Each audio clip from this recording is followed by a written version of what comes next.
Commodity call में आपका स्वागत है। मैं हूं मनीषा गुप्ता और सबसे पहले देख लेते हैं इस वक्त की हेडलाइंस। सोने चांदी में हमने तेजी देखी, उसके बाद थोड़ा सा मुनाफा वसूली, 1% ज्यादा की मजबूती के साथ चांदी में करीबन 75,000 के ऊपर कारोबार। सीएनबीसी आवाज के वीकली पोल में ज्यादातर एनालिस्ट ने माना इस हफ्ते दिख सकती है मुनाफा वसूली। डिमांड में सुधार और इराक के अतिरिक्त उत्पादन कटौती से क्रूड में जोरदार तेजी, ब्रेंट $45 के करीब पहुंचा। नाइमेक्स और एमसीएक्स क्रूड में भी 1% की बढ़त। बेस मेटल्स में आज मिला जुला कारोबार, सप्लाई को लेकर चिंता ने कॉपर्स में 1% की मजबूती, लेकिन निकल जिंक की कीमतों पर दिख रहा है दबाव। विदेशी बाजारों से कमजोर संकेत और मॉनसून में फिर से रफ्तार पकड़ने से तेल तिलहन पर दबाव। एनसीडीएक्स पर सोयाबीन और सोया तेल में 1% की गिरावट। गुआर में भी मुनाफा वसूली।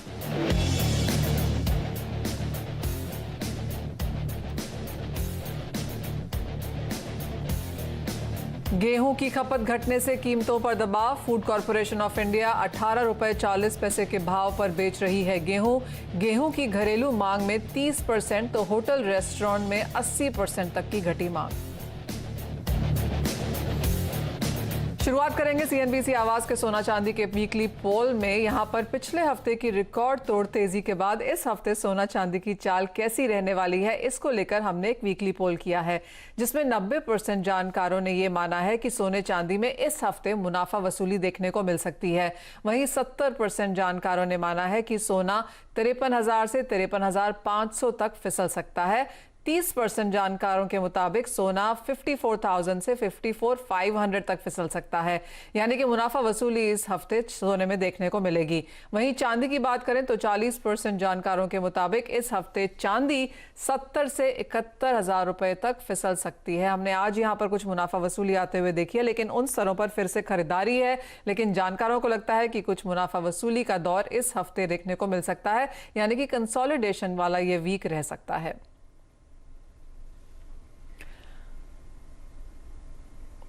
अब अपने गेस्ट को हमारे साथ जोड़ते हैं, उनसे भी जानते हैं उनके क्या व्यूज हैं सोने चांदी को लेकर इस हफ्ते में।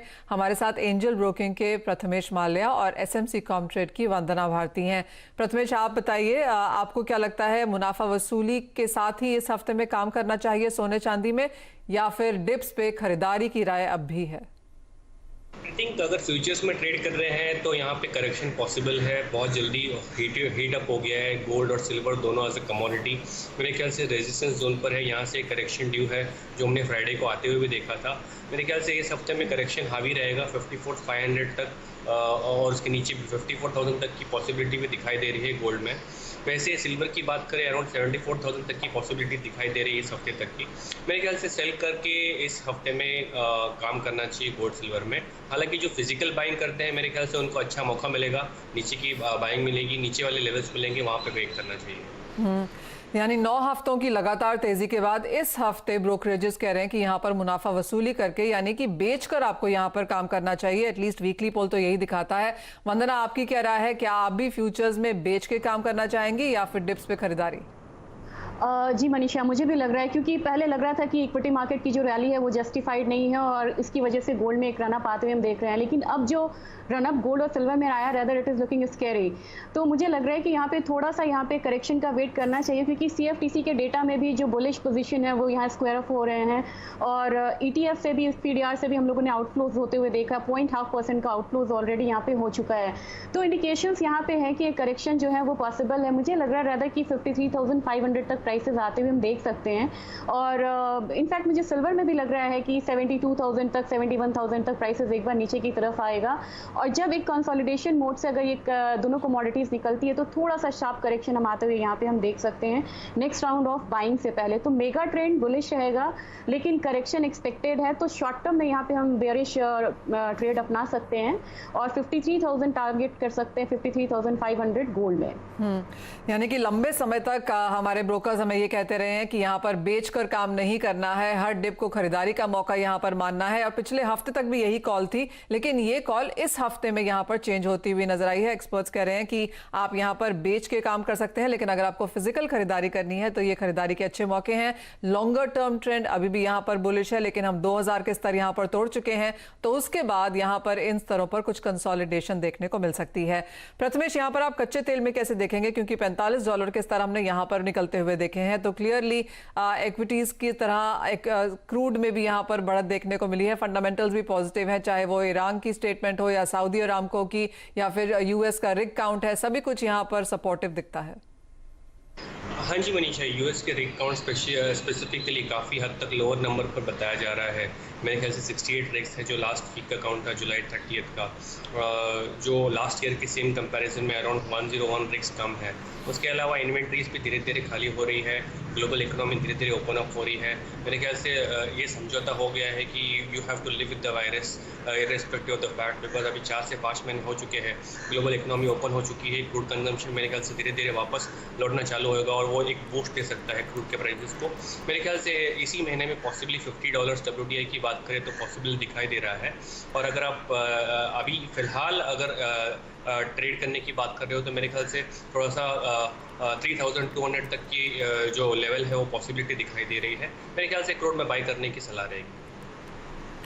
और मेटल्स पे कैसे देखेंगे आप प्रथमेश? यहाँ पर भी हमने चुनिंदा मेटल्स में तेजी बनते हुए देखी है। एक्चुअली जिंक, एल्यूमिनियम, कॉपर, ये कुछ एक मेटल्स हैं जहाँ पर बढ़त के साथ कारोबार पिछले कई हफ्तों में होता हुआ नजर आया है।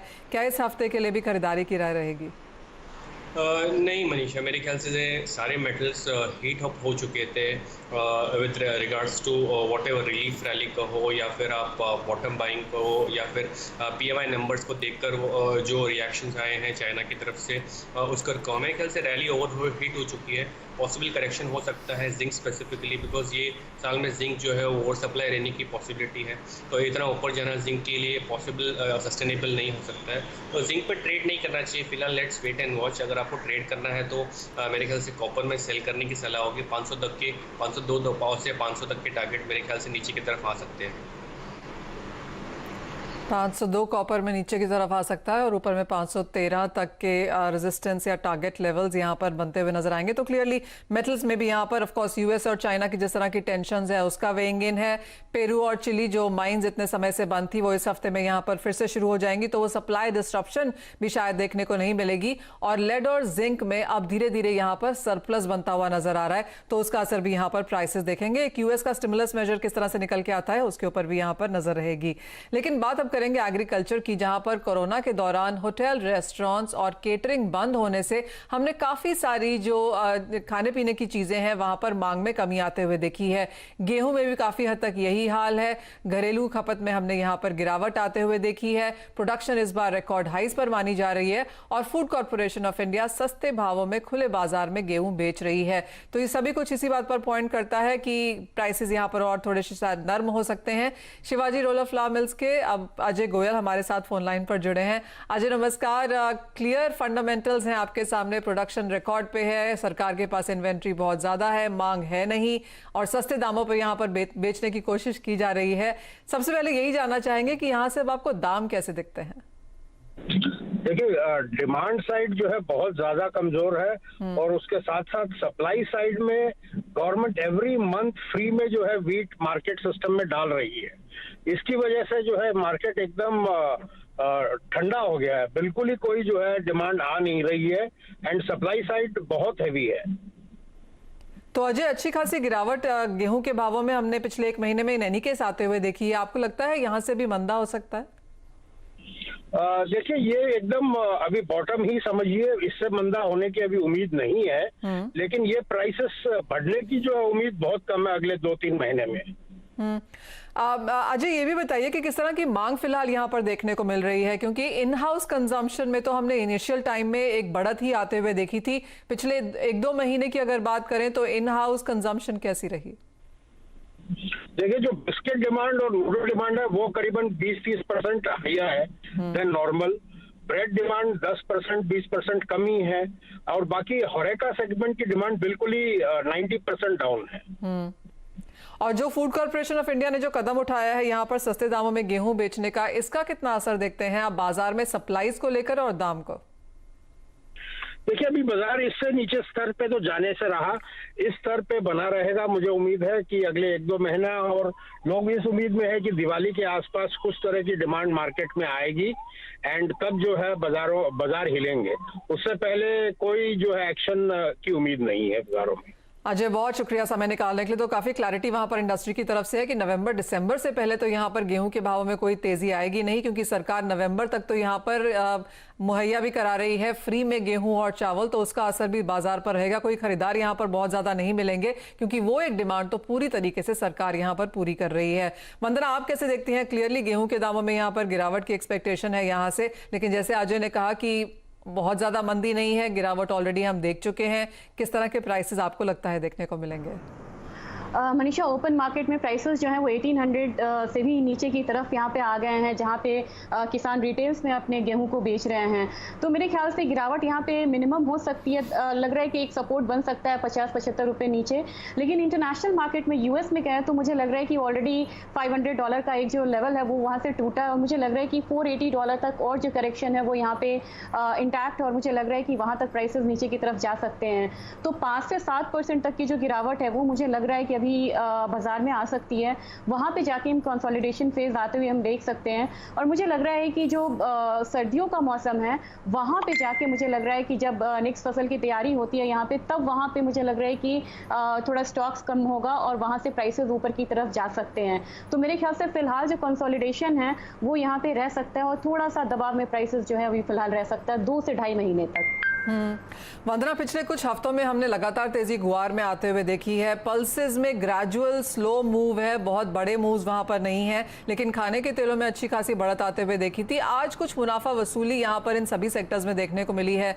खरीदारी के मौके कहेंगी, या फिर अभी भी आपको लगता है कि जो फंडामेंटल्स हैं वो ऑन द स्ट्रॉन्गर साइड है? फंडामेंटल्स मुझे लग रहा है कि मस्टर्ड की स्ट्रॉन्गर साइड है, लेकिन आज मैं सेल कॉल देना चाहूँगी। मुझे लग रहा है कि नेक्स्ट राउंड ऑफ बाइंग से पहले एक करेक्शन यहाँ पे आना चाहिए। 5200 पे सेल करना चाहिए, 5025 का टारगेट रखना चाहिए। स्टॉप लॉस यहाँ पे 5270 का होगा। रदर मुझे लग रहा है कि थोड़ा सा करेक्शन यहाँ पे एडिबल ऑयल पैक में भी एक बार आना चाहिए, और थोड़ी गिरावट के बाद ही हम बाइंग को रिटर्न आते हुए देख सकते हैं। मुझे रिफाइन में भी थोड़ी सी सेलिंग लग रही है। 862 के करीब यहाँ पे बेचना चाहिए, 855 का टारगेट रखना चाहिए। स्टॉप लॉस इसके लिए लगाना होगा 865 रुपीज का। यानी कि काफ़ी सारी जो कमोडिटीज़ यहाँ पर लगातार ऊपर की तरफ चढ़ती रही हैं, वहाँ पर अब कुछ ओवर हीटिंग की बात हो रही है, और कुछ मुनाफा वसूली यहाँ पर एग्रो और नॉन एग्रो दोनों ही सेक्टर्स में आज शुरुआत में हम यहाँ पर बनता हुआ देख रहे हैं, और अगले 2-3 दिन यहाँ पर नजर रखने की ज़रूरत भी होगी। और यही समय है जब हम ब्रेक लेंगे और लौटेंगे अपने दर्शकों के साथ, देंगे उनके सवालों के जवाब। कमोडिटी कॉल में आपका स्वागत है, और अब वो समय है जब अपने दर्शकों को हम इस शो में शामिल करते हैं, देते हैं उनके सवालों के जवाब। और सबसे पहले हमारे पास मैसेज आया है राज सहगल का हरिद्वार से। चांदी के 60 लॉट बेचे हैं इन्होंने 69,180 में। हमारे एक्सपर्ट्स ने बेचने को कहा, उसके पहले यहाँ पर कुछ लोगों को लगा कि टॉप बनता हुआ नजर आ रहा है, तो प्रथमेश 69,180 की यहाँ पर बिकवा ली है। आपने कहा कि 70-71 तक यहाँ पर भाव गिर ही सकते हैं, नीचे में कहाँ तक ये इसे होल्ड करें?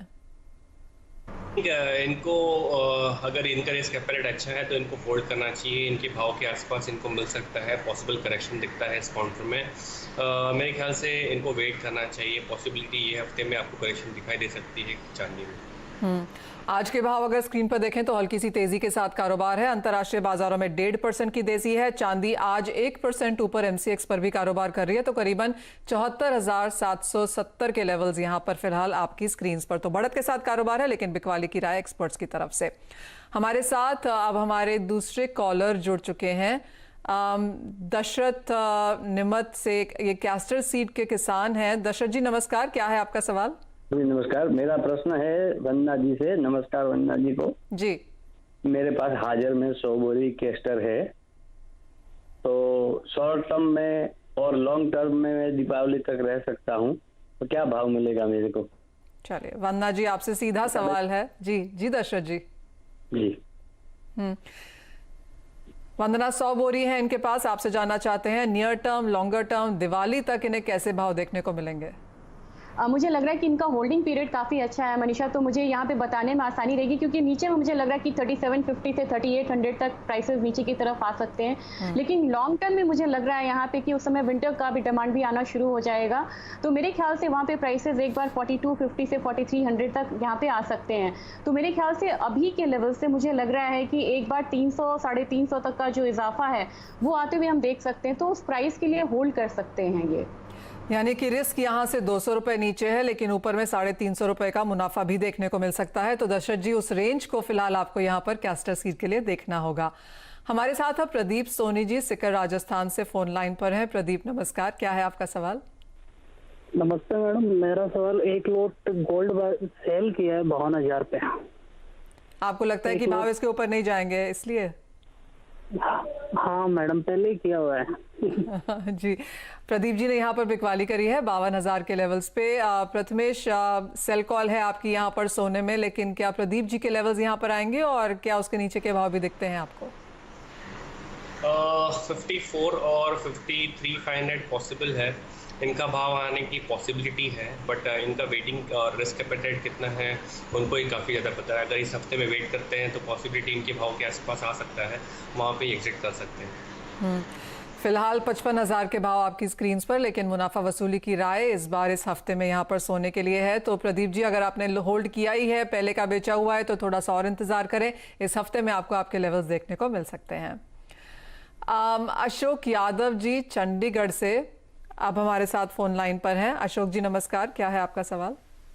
नमस्कार मैम, मेरा सवाल ये है कि मेंथल ऑयल अभी खरीदना चाहिए या नहीं इस रेट पर? आप कारोबारी हैं मेंथा में या फिर मेंथा में फ्यूचर्स में ट्रेड करते हैं? फ्यूचर में ट्रेड करता हूँ मैम।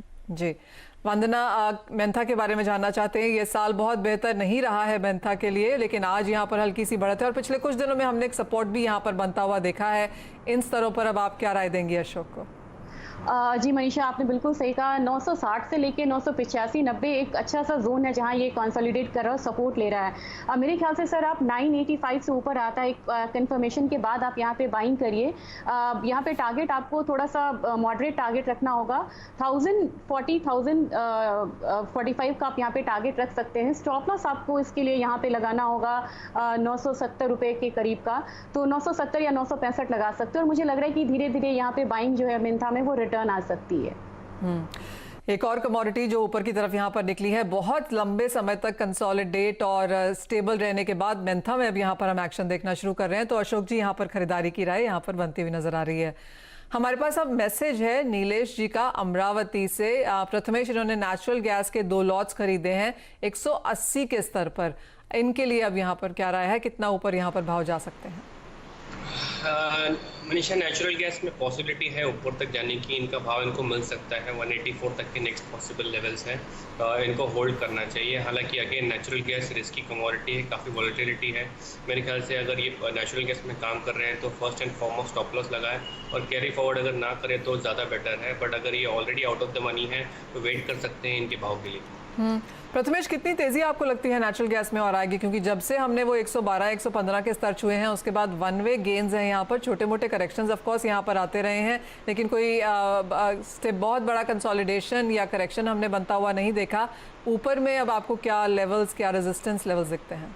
थिंक मनीषा 160 के आसपास जो M6 में भाव था वो एक रेजिस्टेंस जोन के आसपास था, जहाँ इसके ऊपर निकल चुका है। और मेरे ख्याल से ये पॉसिबल लेवल जो है एक सपोर्ट जोन बन गया है अभी। ऊपर में करीब अक्टूबर यानी विंटर चालू होने से पहले आपको 210 तक के भाव जो है इस पर्टिकुलर काउंटर में दिख सकता है। मेरे ख्याल से नेचुरल गैस में एक रैली वॉइड थी और अभी वो पॉसिबल दिखाई दे रहा है। नेचुरल गैस में मेरे ख्याल से आपको अच्छी खासी रैली आ सकती है। हमारे पास एक और मैसेज है सलीम सायद जी का। ये शिरडी से हैं और ये हमें लिखते हैं कि सोयाबीन में यहाँ पर खरीदारी करना चाहते हैं, कारोबारी हैं ये। क्या राय देंगी आप इनको वंदना? बिकॉज आपने जैसे कहा कि कुछ मुनाफा वसूली, कुछ थमता हुआ जरूर नजर आ रहा है पूरा का पूरा एडिबल ऑयल पैक। मुझे लग रहा है मनीषा यहाँ पे 37-70 तक प्राइसेस जो है एक बार नीचे की तरफ आ सकते हैं और वो एक अच्छी वैल्यू बाइंग वहाँ पे बनेगी सोयाबीन में। तो 3770, 3780 तक का जो एक रेंज है वो एक अच्छा बाइंग जोन हो सकता है। अपसाइड मुझे लग रहा है कि एक बार फिर से 3900 की तरफ ये कमोडिटी आ सकती है। तो मेरे ख्याल से 100 से 125 रुपए तक का टारगेट लेके चल सकते हैं ये। वंदना, ओवरऑल एग्रीकल्चर सेक्टर में अब आपको क्या लगता है? इंडिविजुअल सेक्टर्स तो ऑफ कोर्स हम फंडामेंटल्स के हिसाब से देख ही रहे हैं, प्राइस मूव्स भी देख रहे हैं, लेकिन खरीफ की बुआई जो 10% ज़्यादा है और बाजार को लगता है कि यहाँ पर यील्ड्स भी बेहतर हो सकते हैं, डिमांड बहुत ज़्यादा है नहीं, उसके बावजूद भी यहाँ पर एक डर है और खरीदारी हमने कॉन्स्टेंटली एग्रीकल्चर स्पेस में आते हुए देखी है। जी, यहाँ पे एक ये भी कहना होगा कि जो डिस्ट्रीब्यूशन था, टाइमिंग एंड डिस्ट्रीब्यूशन था मॉनसून का, वो बहुत ज़्यादा फेवरेबल नहीं कह सकते हैं। अगर देखें तो कई स्टेट्स में यहाँ पे फ्लडेड रहा ये जुलाई का महीना या अगस्त का महीना, अभी तक कहीं पे डिफिशिएंट मॉनसून था। तो ये कह सकते हैं कि अनइवन डिस्ट्रीब्यूशन जो रहा है और टाइमिंग थोड़ी सी वो रही है, फेवरेबल नहीं रही है, जिसकी वजह से हम देख सकते हैं कि एक बाइंग जो है वो बना हुआ है। और कहीं ना कहीं ये उम्मीद है कि ये जो अनलॉक है ये धीरे धीरे थोड़ा सा अब लोग इसके साथ जीना सीख रहे हैं और उन्हें पता है कि कैसे हमें सावधानी के साथ बाहर निकलना है। तो मुझे लग रहा है कि कंजम्पशन जो है वो फेस्टिवल के टाइम में यहाँ पे बढ़ सकता है, जिसकी वजह से स्टॉकिंग भी यहाँ पे हो रही होगी और हो भी रही है यहाँ पे। तो उसका एक असर आते हुए हम यहाँ पे देख रहे हैं और मुझे लग रहा है कि मनीषा एक कह सकते हैं 4 to 5% का डिक्लाइन आ सकता है एडिबल ऑयल पैक में, लेकिन उसके बाद मुझे लग रहा है कि वहाँ भी बाइंग रिटर्न आ सकती है। तो जो करेक्शन फेज है वो फॉर द टाइम बीइंग है और उसके बाद मुझे लग रहा है कि बाइंग आएगी तो अच्छी खासी बाइंग आ सकती है, चाहे वो स्पाइसेस हो, चाहे वो फिर से ग्वार का काउंटर हो, या फिर मुझे लग रहा है कि कैस्टर में बाइंग आ सकती है। आप कहेंगी थोड़ा सा यहाँ पर ट्रेडर्स को डेफिनेटली और इन्वेस्टर्स को बहुत कॉशियस रहना चाहिए, क्योंकि जब आप कह रही हैं कि 4 से 5% की मुनाफा वसूली भी देखने को मिल सकती है, जोरदार तेजी भी आ सकती है, तो क्लियरली यहाँ पर वॉलेटिलिटी आगे जाके काफ़ी रहेगी, एक स्ट्रेट लाइन में कारोबार नहीं होगा। तो जैसे प्रथमेश भी कहते रहते हैं कि बहुत कॉशियसली कारोबार करें, बहुत लंबी पोजिशनल कॉल्स ना रहें, क्या यही राय आप यहाँ पर एग्री ट्रेडर्स को भी देंगी? जी मनीषा, वन वे में यहाँ पर मुझे लग रहा है कि डायरेक्शनल ट्रेड जो है वो यहाँ पे नहीं रहेगा और मुझे लगता है जो पोर्टफोलियो है वो फ्रिक्वेंटली यहाँ पे चर्न करना पड़ेगा, खासकर फ्यूचर्स ट्रेडिंग में। मुझे लग रहा है कि पोर्टफोलियो को फ्रिक्वेंट चर्न करें और मुझे लग रहा है कि बहुत ज़्यादा पीरियड के लिए होल्ड करके नहीं चलना चाहिए। अगर ओवरनाइट जब बहुत ज़्यादा वॉलेटिलिटी आ रही है तो ओवरनाइट पोजीशन को वाइंड अप करें, फिर नेक्स्ट डे का ट्रेड की तैयारी करें। जी हाँ, तो रिस्क यहाँ पर क्लियरली ट्रेड में बढ़ते हुए नजर आ रहे हैं और agro commodities, non agro commodities में वॉलेटिलिटी यहाँ पर काफ़ी ज़्यादा बनती हुई नजर आ रही है। बाकी की कंट्रीज़ में तो यहाँ पर हमने अच्छे खासे कर्व्स भी आते हुए देखे हैं, वार्निंग्स भी आते हुए देखी हैं। इंडियन मार्केट्स में भी आपको यहाँ पर बहुत ज़्यादा ध्यान रखना होगा। हमारे पास एक और मैसेज है, ये शायद हम आखिरी वाला ले सकते हैं, समय समाप्त हो रहा है, लेकिन चिंतन कंदौर मुंबई से लिखते हैं और प्रथमेश इनके पास 4 लॉट्स हैं निकल के जो इन्होंने खरीदे हैं 925 में, क्लियरली इन द मनी है, अच्छे खासे गेन्स हमने निकल में आते हुए देखे हैं। यहां से अब इन स्तरों पर ये क्या करें? तो प्रॉफिट बुक कर लेना चाहिए। सारे मेटल्स जो है वो अगेन ओवरहीट हो चुके हैं, करेक्शन ड्यू है मेटल्स के काउंटर में। निकल में इनको काफ़ी अच्छा भाव मेरे ख्याल से इन्होंने बाइंग किया है, इनको एग्जिट कर लेना चाहिए करंट भाव। मुनाफा वसूली आप कमा लें, आप अच्छे खासे इन द मनी है 925 के स्तर से अब 1090 के लेवल्स हमने यहाँ पर आते हुए देखे हैं। बहुत कम लोग हैं जिन्होंने इतना लंबा इसे पकड़ा है और इतना अच्छा खासा मुनाफा मेटल्स में कमाया है, क्योंकि ये सेक्टर ऑफ कोर्स काफी वॉलेटाइल है। लेकिन हमने मार्च अप्रैल के लोज से सभी मेटल्स में 20 से 50% तक के गेन्स आते हुए देखे हैं। तो अगर आपके पास लॉन्ग पोजिशन अभी भी हैं तो यहाँ पर मुनाफा एक बार जरूर घर लेके जाएं। लेकिन इसी के साथ वंदना और प्रथमेश, बहुत शुक्रिया हमारे साथ जुड़ने के लिए और सभी दर्शकों की स्ट्रैटेजीज बनाने में मदद करने के लिए। मुझे भी दीजिए इजाजत, लेकिन आप बने रहिए CNBC आवाज पर।